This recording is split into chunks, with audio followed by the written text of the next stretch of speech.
So before every lane change, you have to do your verifications, central mirror, and the side mirror and blind spot to decide where you're changing lanes. So in order not to be too repetitive in this video, I won't be mentioning it every time. Note also that checking the blind spot has to be quick. If you keep your eyes here, you're not seeing what's happening in front anymore. So you should check the blind spot only a fraction of a second. Now this one might seem obvious, but this is the mistake almost every student does when changing lanes. They always slow down too much. This is because when you're scared, braking is the thing you'll tend to do. Obviously, if everybody's going faster than you won't be able to change lanes. Now there will be situations when you'll have to slow down while changing lanes, but not every time. Basically, you have to adapt to the speed of the traffic in the lane where you want to go. So you either accelerate and change in front if you're not already too close to the maximum speed, or you slow down and change behind. Also, sometimes they're too passive. They look to the side and see a car and stay at the same speed. Then they look a couple of seconds later, the car is still there, and they still continue at the same speed. If you keep on going at the same speed as the other car, it'll always be there. You have to make a decision. You either accelerate and change in front, or slow down and change behind, like I'm doing here. A good trick to know if the vehicles that are in the lane where you want to go are far enough for you to change lanes is their size in the mirrors. If you see the car completely in your mirror at about this size, it's far enough so you can change lanes.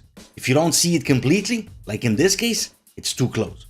If you're changing lanes on the highway, make sure that you see the whole vehicle in your central mirror since you're going faster.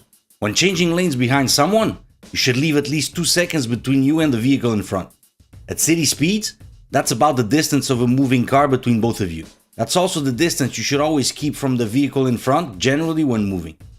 Notice that this distance is measured in seconds, not meters or feet. And why is that? Because time is relative to speed. For example, at 30 kilometers an hour, a gap of 2 seconds between the two cars will be more or less 17 meters, and at 50 kilometers an hour, it'll be more or less 28 meters. So the higher the speed, the longer the distance will be between you and the vehicle in front, but the gap will still be 2 seconds. And how do you determine that 2 seconds?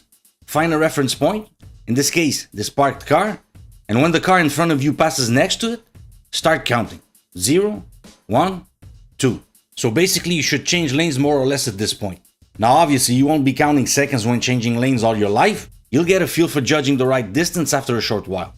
But when you start driving, this can be a good trick to give you an idea of the right distances. Here's a mistake most people do in everyday life: stepping on the lines without changing lanes when going around an obstacle. You can't do this.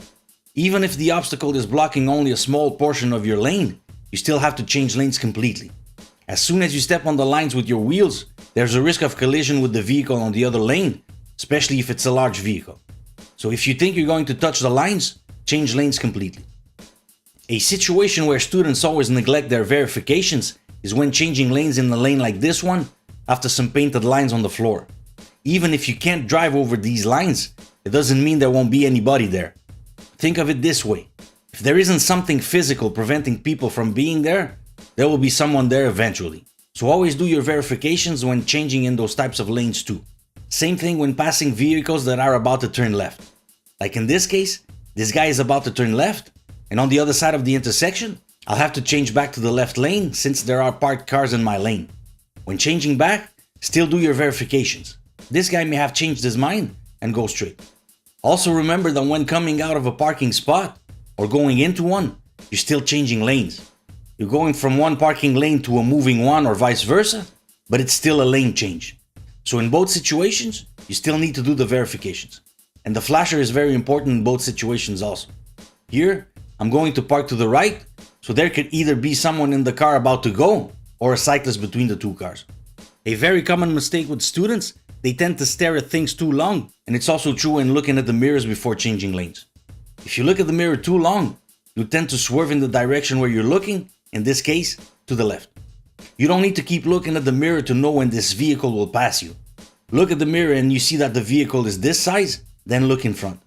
If you look again a second later or so, and the vehicle is now twice as big, that means that it's about to pass you. So you look in front again, and eventually, you'll see it pass you in your field of vision. So the thing to do here is to alternate between looking at the mirror and looking in front until the vehicle passes you. Then check the mirrors and blind spot again to make sure there's not any more vehicles, and if not, you can change. I hope you liked this video. Like and subscribe if you want.